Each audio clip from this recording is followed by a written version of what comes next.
opening the Dharma. The Dharma, incomparably profound and mindfully subtle, is rarely encountered, even in hundreds of thousands of millions of kalpas. We now can see it, listen to it, accept and hold it. May we completely realize the true meaning of the Tathagata. The Dharma, incomparably profound and minutely subtle, is rarely encountered, even in hundreds of thousands of millions of kalpas. We now can see it, listen to it, accept and hold it. May we completely realize the true meaning of the Tathagata. The Dharma, incomparably profound and minutely subtle, is rarely encountered, even in hundreds of thousands of millions of kalpas. We now can see it, listen to it, accept and hold it. May we completely realize the true meaning of the Tathagata.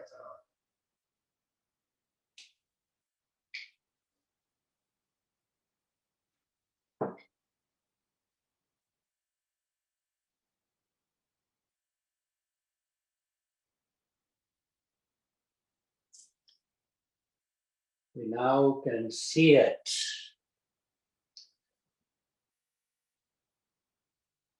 Listen to it. Accept and hold it. May we completely realize the true meaning of the Tathagata.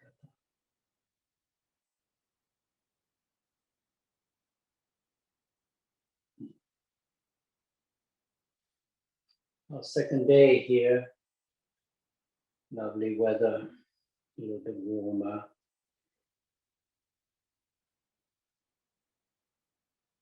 It's a joy to be here, 6 of us, plus you lovely people, this little squares in the computer. I'm glad you're here.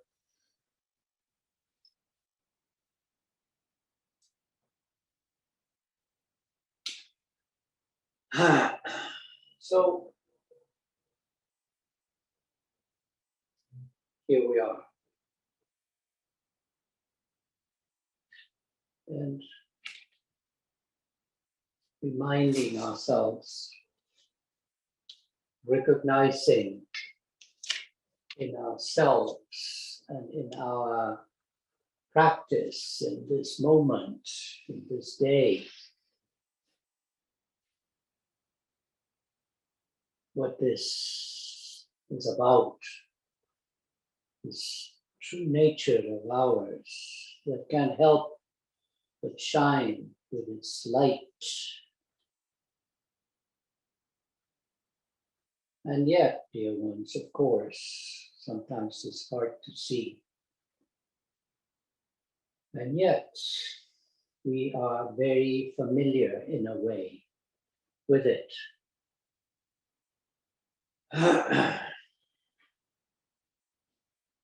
Master Bankei tried to simplify everything quite a bit. And he was very successful in many ways. In certain ways, he wasn't, because his lineage died, maybe with one person after him. But he gave us such simple and profound pointing to this great matter.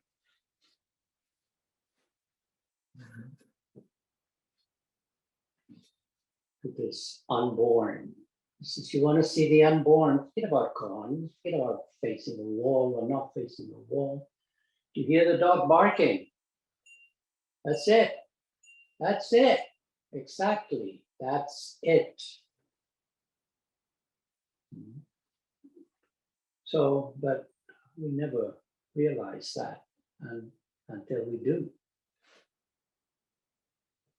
So what I mean by it is often in front of our faces the simplicity of things as they are, the suchness of things as they are.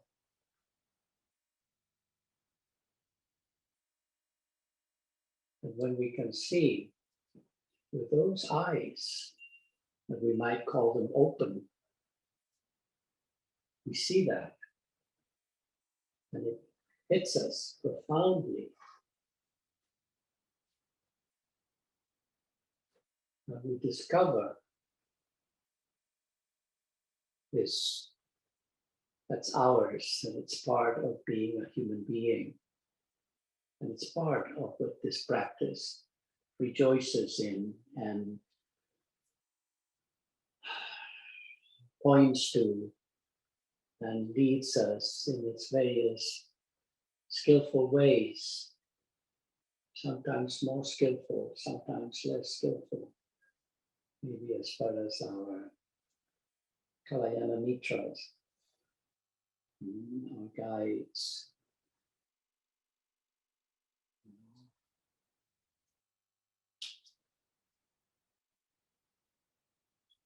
Somehow it is difficult for us to follow this in the way that it, well, I don't know what I wanted to say there. I know what I wanted to say, but it's no need. So I was talking to Gregory the other day, and he mentioned this book, and I said, oh, I should take a look at it because I do have it. Oh, you have it? Well, yeah, check this and that. So I'd forgotten that this morning I was checking it, and I was showing it to Gregory, and it's all underlined, and it's with side comments done by whom? This person right here. And so I was reminding myself, what is this about? This often happens. I found a book, Nietzsche's Portable Nietzsche, about 10 years ago, and I couldn't believe all my notes and all my underlinings. And so amazed by how dense I must have been as a young man, that I was so moved to scribble all over the place. And I remember I was rather serious and intense. So I'd like to share something about in this particular article.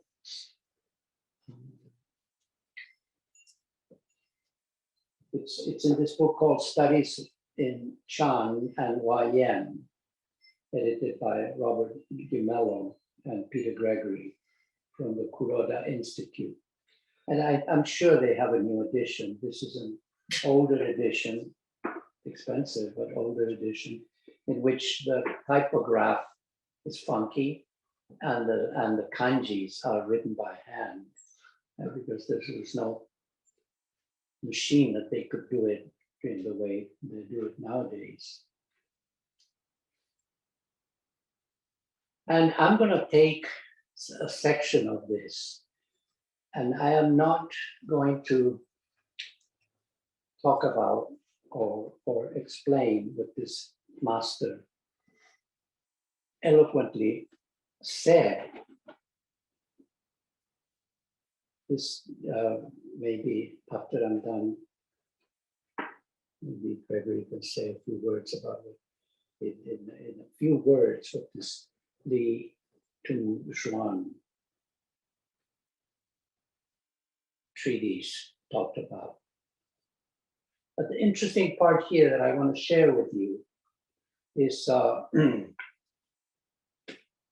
this master Li Tu Xuan, as is seen by the great Korean master, Chinul, contemporary with Dogen. He's absolutely a combination of Dogen, Hakuin in Korea. Actually, I don't know how strong influence in Korea is Hakuin. But for us Dogen and Hakuin are such profound, important ancestors.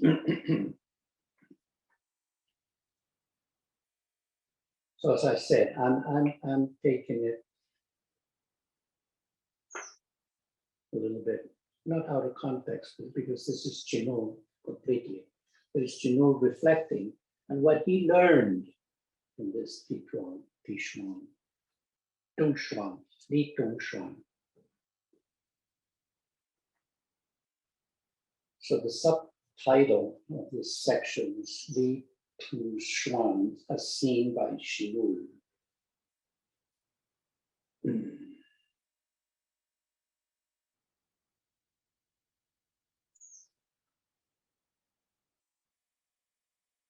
One of the more eloquent testimonies to Li Dongxuan's influence, or to put the matter more accurately, one of the most compelling recreations of the meaning of Li's thoughts is to be found in the opening passage of Chinul's preface to the synopsis of Li's exposition.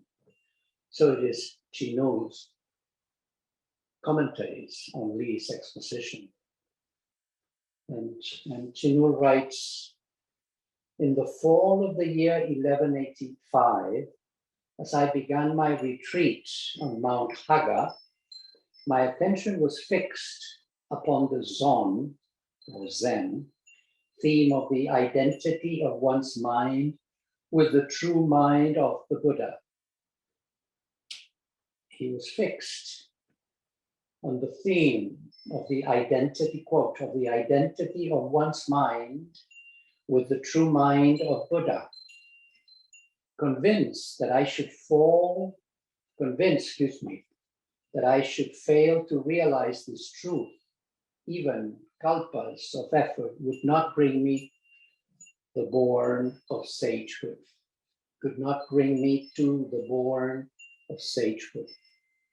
Convinced, he says, that I should fail to realize this truth, even kalpas of effort would not bring me to the bourne of sagehood. And yet I was left with doubt, great doubt. He doesn't say great doubt, but that's what it is. The crux of which was the YN doctrine of the axis of enlightenment. What, after all, was its point? Therefore, I sought out a certain lecturer, expert in YN. He uses the Korean word, Wahom, and put my question to him. He replied, I should contemplate unceasingly, quote, the interpenetration of all phenomena. He replied that I should contemplate unceasingly, quote, the interpenetration of all phenomena. This is basically what the YN Sutra is all about. Different expositions of this interpenetration of this net of Indra. He further cautioned me, saying, quote, if you contemplate only your own mind and fail to contemplate, quote, the interpenetration of all phenomena, you will surely fail to gain the perfect qualities of the fruition of Buddhahood, end quote. He cautioned me, saying, if you contemplate only your own mind and fail to contemplate, quote, the interpenetration of all phenomena, you will surely fail to gain the perfect qualities of the fruition of Buddhahood, end quote.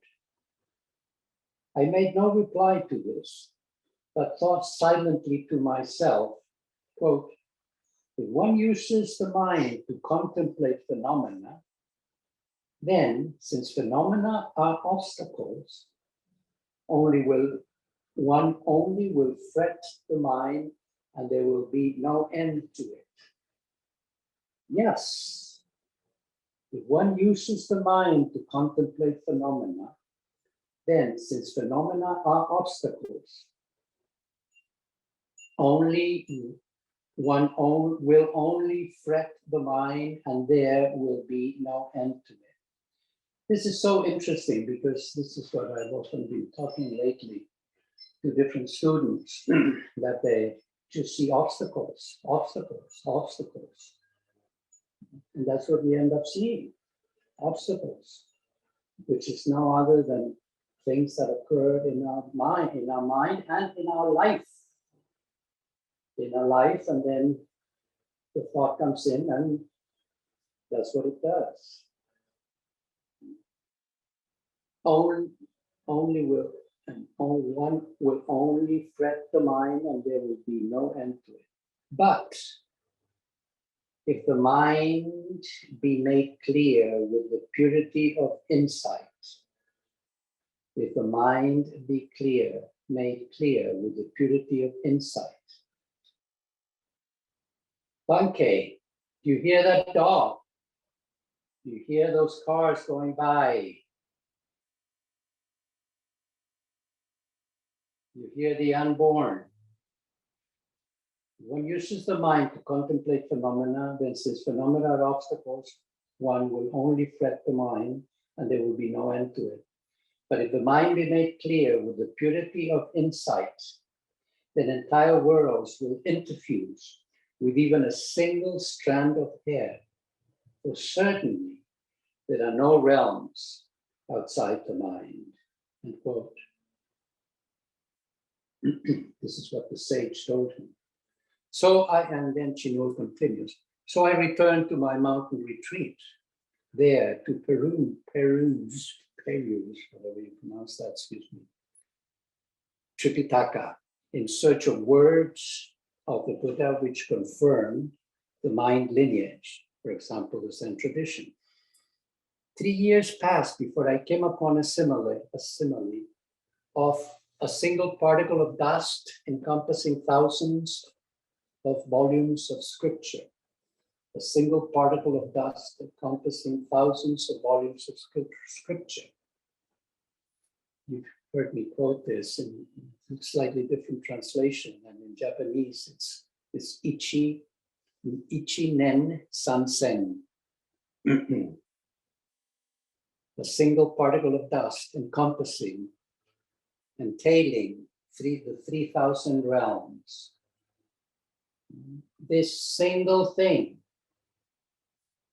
containing absolutely everything, as we often talk about, just this is the whole universe. You know, and sometimes it's like a cliche, and yet it comes from this place. One single thought, Ichinen, Sansen, entailing 3,000 realms. So a single particle of dust encompassing thousands of volumes of scripture.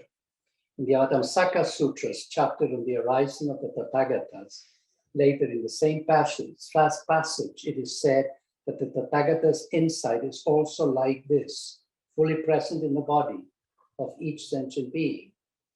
Of this only fools are ignorant and unaware, end quote. Tears of joy welled up in my eyes, and I touched the text to my forehead in reverent gratitude. Yes, I still did not fully understand how common people of these days might acquire the first access to faith. How people nowadays could acquire this first access to faith. For those of us that were in the class that Gregory did on the treatise of confirming faith and mind, how did you translate it? Arousing faith. Arousing faith. In the Mahayana, sometimes people call it.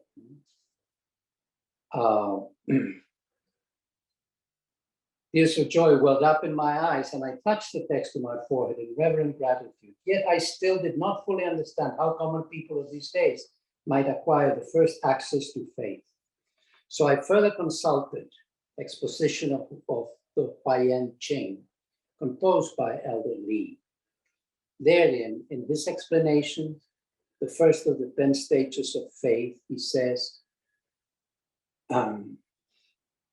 I apologize, but I don't want to get into those 10 stages. I want to end here, not the teisho, but reading from this book, because I think maybe it's just me, but I don't think I'm that different. So I think it's a lot already has been said here in what I've been reading. I can certainly come back.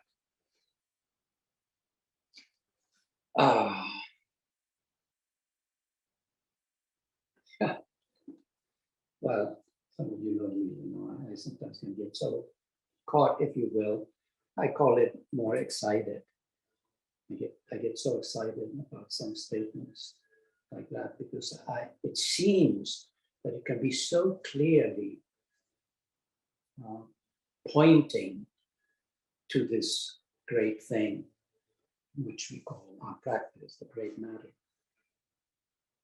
Actually, he doesn't go into the 10, he just kind of stops at one sentence that he reads from.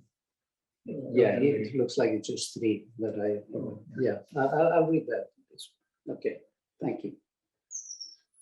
The Bodhisattva's crown of enlightenment has 3 realizations. First, he realizes, you're right, Gregory, I just stopped there. I just decided to do this a few minutes ago. He realized that his own body and mind are themselves fundamentally the Dharma Dhatu, immaculate and stainless. Second, he realizes that the discriminate nature of his own body and mind is itself fundamentally without distinction of subject and object, being originally the Buddha of adamantine insight.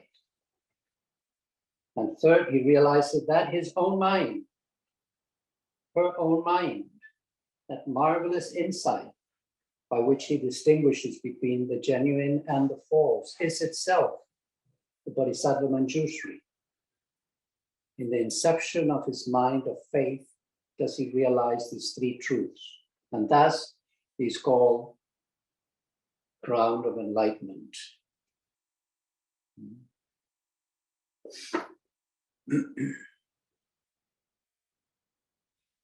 You remember a few months ago, I remember this afternoon or this morning talking to somebody in dokusan about this thing that I was so moved by, and I talked to probably all of you, you heard me say this. I even brought show and tell.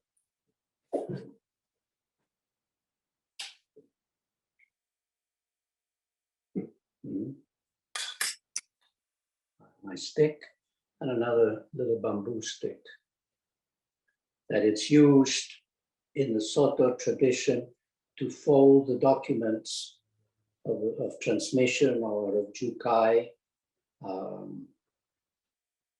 just to fold and make the crease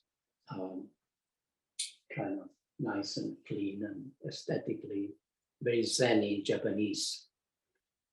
This was given to us by a master in a Latin American Zen reunion, who was the master trainer at Eheiji on sewing and different robes for different occasions and stuff. And he brought many of these and gave us all a stick that is used to make the crease on the folding of this document, the blood document. And he says, so each of you, please take it. Your name is in it. And the name is a character for Buddha.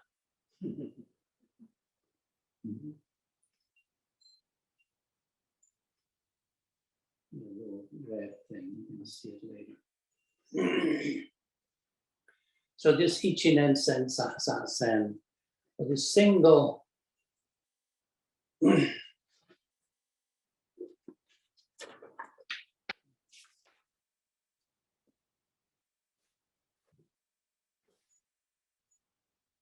I should contemplate unceasingly the quote, interpenetration of all phenomena. You know, those of you that remember the image of the net of Indra, it's like a fisherman's net, and then wherever one line crosses the other line, there's a jewel, multifaceted, that illuminates and shines in the various directions of the facets of the, you know, and then that manifests to the next one ad infinitum, you know, so it's like this whole interconnection and interdependence. He further cautioned me, saying, if you contemplate only your mind and fail to contemplate the interpenetration of all phenomena, you will surely fail to gain the perfect qualities of the fruition of Buddhahood. I made no reply to this, but thought silently to myself, if one uses the mind to contemplate phenomena, then, since phenomena are obstacles, one will only fret the mind and there will be no end to it. Phenomena is not obstacles, that we see them as obstacles often. But if the mind be made clear with the purity of insight, then entire worlds will interfuse with even a single strand of hair. For certainly there are no realms outside the mind.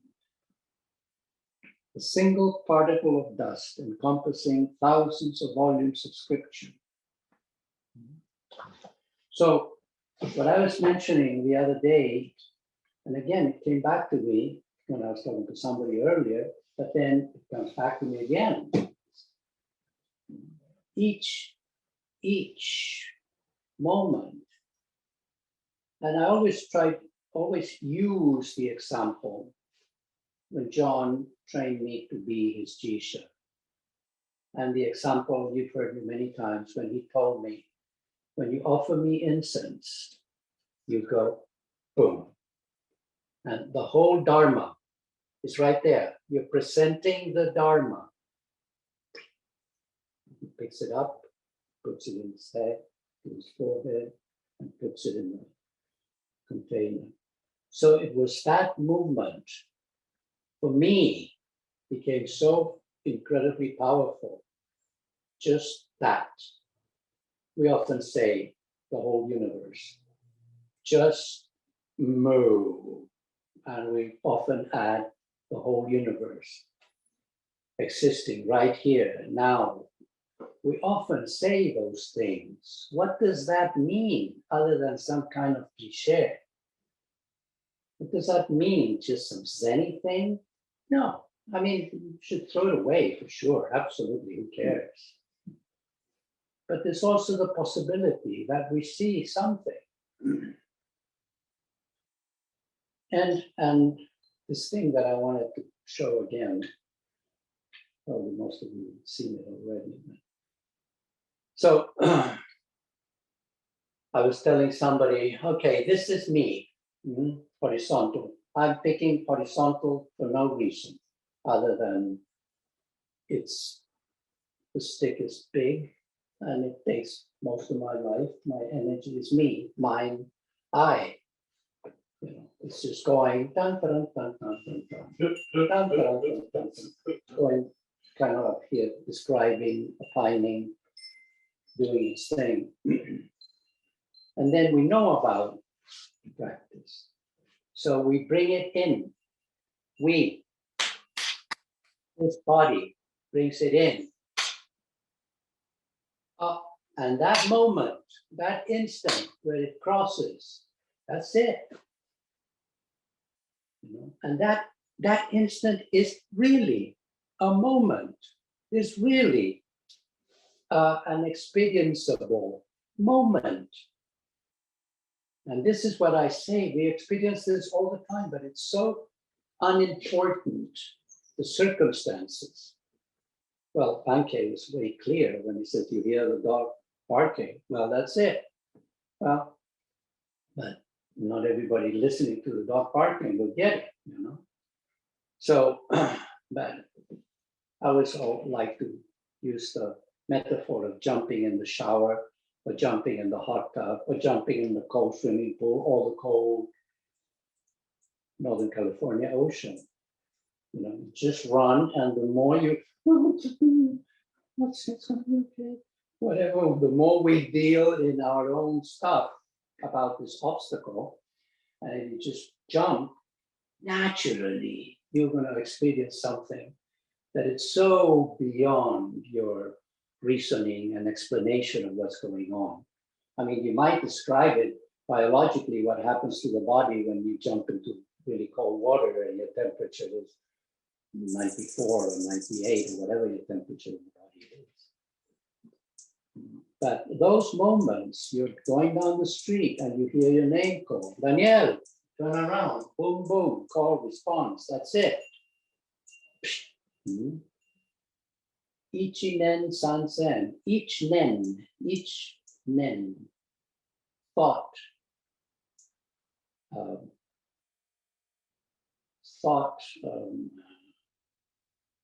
it's the term for ichi is, well, ichi is one, and nen is thought, feeling, impression I used to call it, just the first thing that comes. Each of those encompasses absolutely everything, the interpretation of all phenomena. So you see, I think what is very interesting is that sometimes people experience that without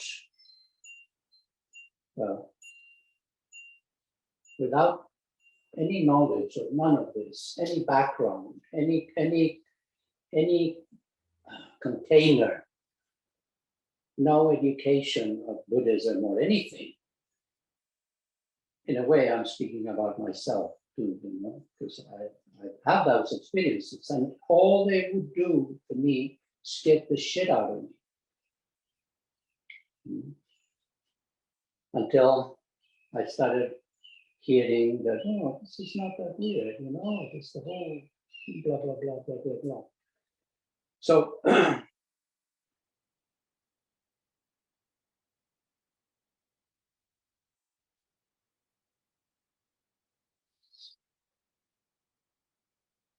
there's another saying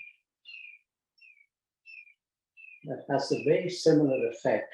And it's very interesting because in some photographs of the Sesshin that we had in Chile in August, not August, in January, right, in January, somebody took some picture, and I'm talking about something, and I use the term eko hensho in Japanese, which is turn the light, you know. Dogen says, stop.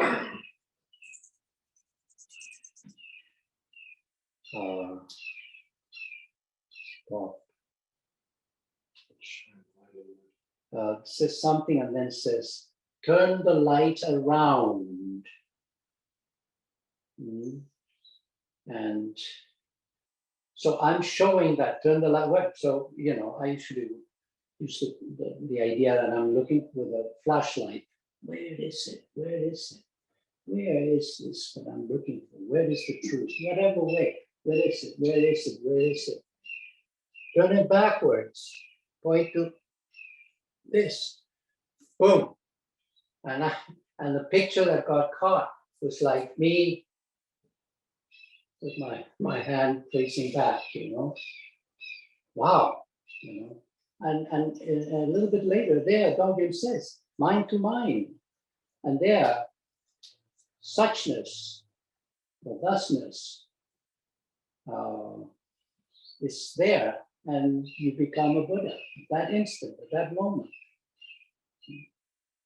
So it's that recognition. That's why I like that word, recognition or recalling, which are not the same, but it's similar. It has, or recollection. I remember when Reconnecting Roshi would like to translate recollection for the character of Nen. And I just didn't understand why is he using recollection? What does that got to do with this? But nevertheless, it is used. Sometimes the word smriti is also used. Or the word mindfulness. Sometimes they use the same character, which is like a roof of a house, and then inside the character of Shen.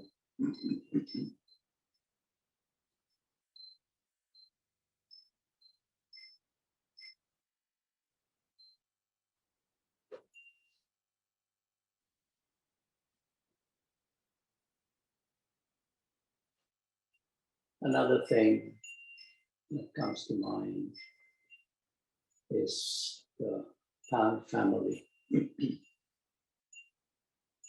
And Layman Pan, speaking about the great matter, says, difficult, expressing its ineffability. It's like spreading sesame seeds on top of a tree. Imagine the oak tree out here. Spreading sesame seeds and oak tree. Imagine how many would stay there? Not many. Difficult.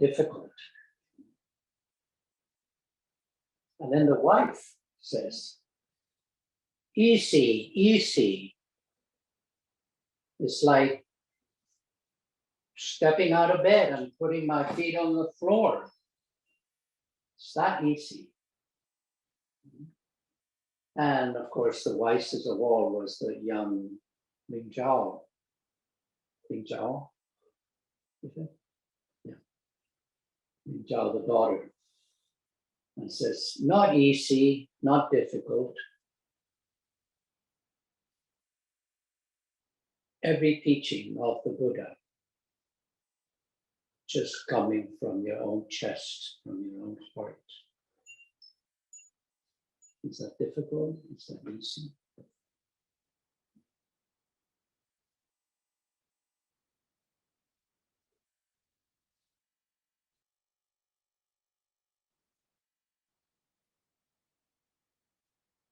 The first time I heard this, it's a Shi-Yu. Shi-Yu, is it called? Shi-Yi. In the book, Two Buddhas,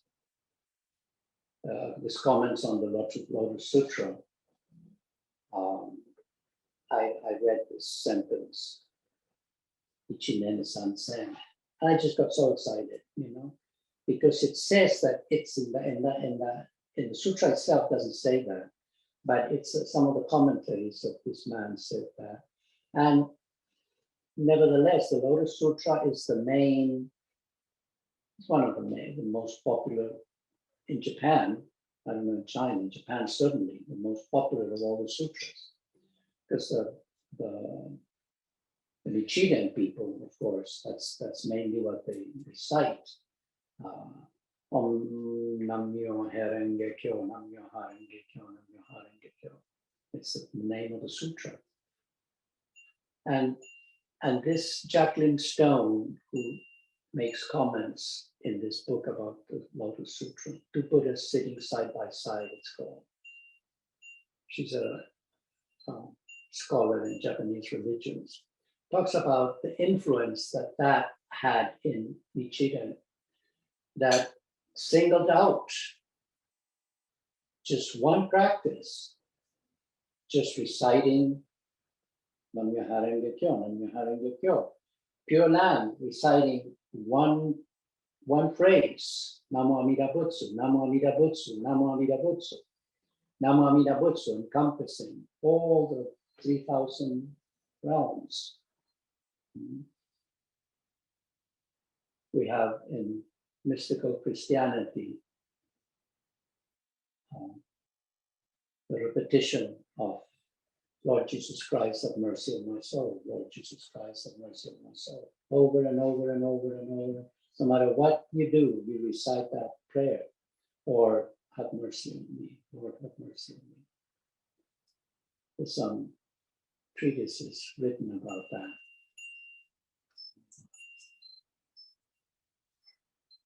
There's one that's anonymous, who was a pencil. Of course, it wasn't called a pencil in a Christian monastery.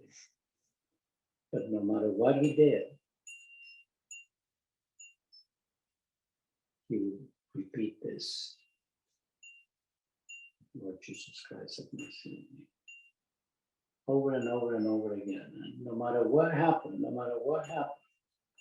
it's like the farmer in Sebastopol who said that he used to say, thank you, Jesus. Thank you, Jesus.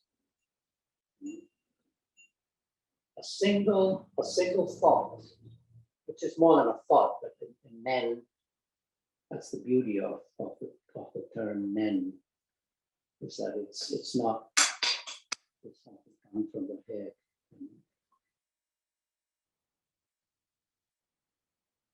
If you truly believe in that, if you truly give all your energy to that, then of course it's true. And in the treatise of arousing faith, it's very clear what the writer is saying about how important it is, this thing called faith, and how natural it is too. Natural, it's already something enough. We're not going to have faith in pula pula. I bet nobody even knows what pula pula is. But something is moved intuitively. We have faith in this foreign thing called Buddhism. Not for us, it's becoming so common. But originally, I imagine the old people in the 19th century have become fascinated by it. And some people that actually started practicing, moved by some kind of unknown force. I'm not talking any kind of mystery, but I'm talking about what I read the other day about the poetry. Where does it come from? It comes from the corner of the tree and the fence. It comes from the sound of the wind. It comes from wherever that somehow pulled the poet to start writing nonsensical stuff, as he says, the poet Medieval. And so this is something that it's good for us to imagine and consider, that we have enough. We are enough. We are enough to practice. We are more than enough to practice. More than enough. We are what we look for. It's a little bit covered. It's a little bit invisible.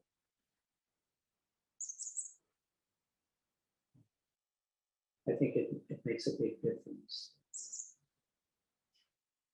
when we start trusting that. And then as it gradually might start opening or just smashingly, it opens up sometime. As Terragno Roshi said, the ancestors did not lie to me. And he woke up at night laughing and crying, and his wives, and what's going on, man? Oh, the ancestor didn't lie to me. They didn't lie to me. They didn't lie to me. Big awakening.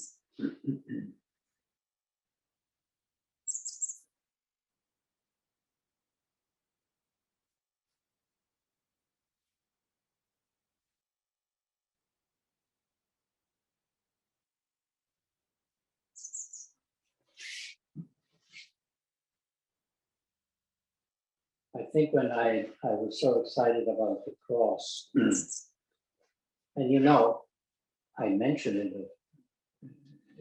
a few minutes before I mentioned it, was the net of Indra.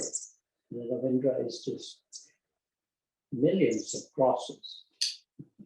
Not only millions of crosses, or 1 million crosses, plus every point has facets that would shine light in different directions, and that multiplying and multiplying and multiplying.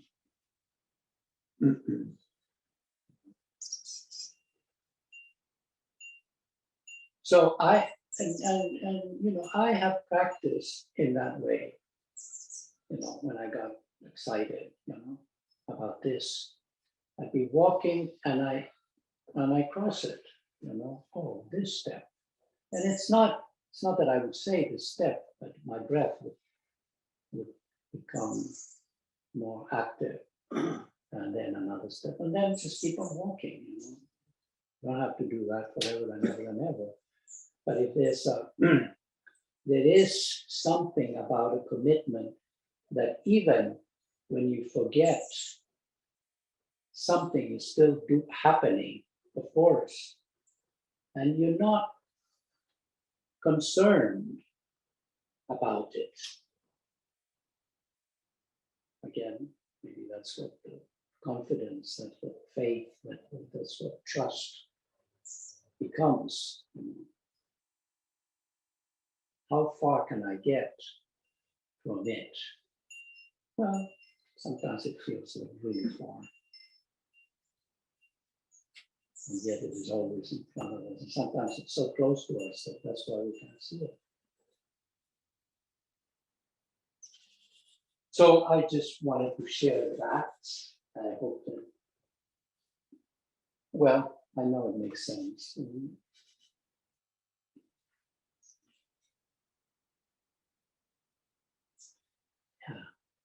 As I mentioned yesterday, there's this big effort. I mentioned on Wednesday, this big effort that we do. And then chill. Because we can't get stuck. And we can't start to fetish. I mentioned this once in Chile and Argentina. And I knew that it could be dangerous, so many of us make fetish of our Zazen. Oh, I could do more Zazen. And of course, some people took it the wrong way. It's like, oh, I'm going to say that maybe Zazen is not that important. Or that it's not really important that we may fetish it. We fetish it in the sense that if we think that we only can wake up, or the only way to practice is sitting in the cushion, that's not it.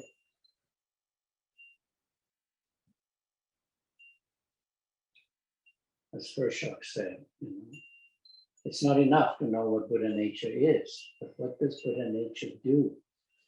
Buddha nature do, not just me, full of my ideas and my opinion and my judgments. We know what that nature does. Sometimes things work beautifully, and sometimes things work horrifically. Sometimes I create even more problems. We just have to see our world, how so many beautiful things, apparently beautiful things, have created incredible chaos and destruction and cruelty.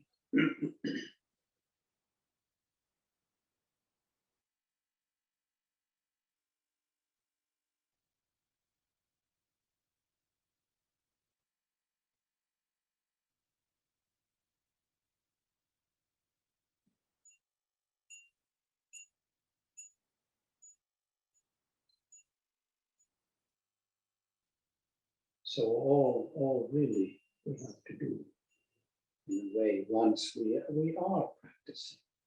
All of us, we've been practicing for a while. We become more responsible, and we do not see our life as an obstacle. We don't see the body as an obstacle. We don't see our so-called problems as obstacles. It's just our life.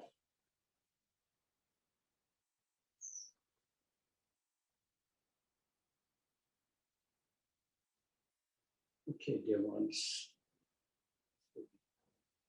Great to be here.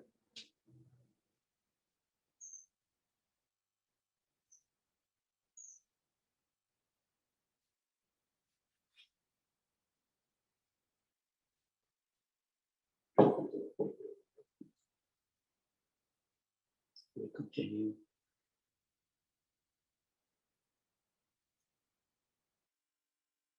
Thank you.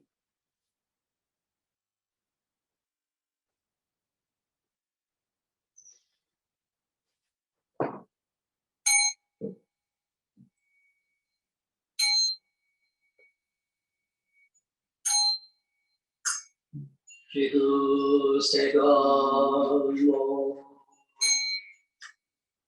Shusho Ren Segando Ono Nujin Seganda Oryo Segan Gaku Tuzo Mujo Segan Jo Shujo Ren Segando Bono Jin Seganda Oryo Seganda Uchido Mujo Seganjo Shujo Ren Seganjo Bono Mujin Seganda Oryo Segangaku Uchido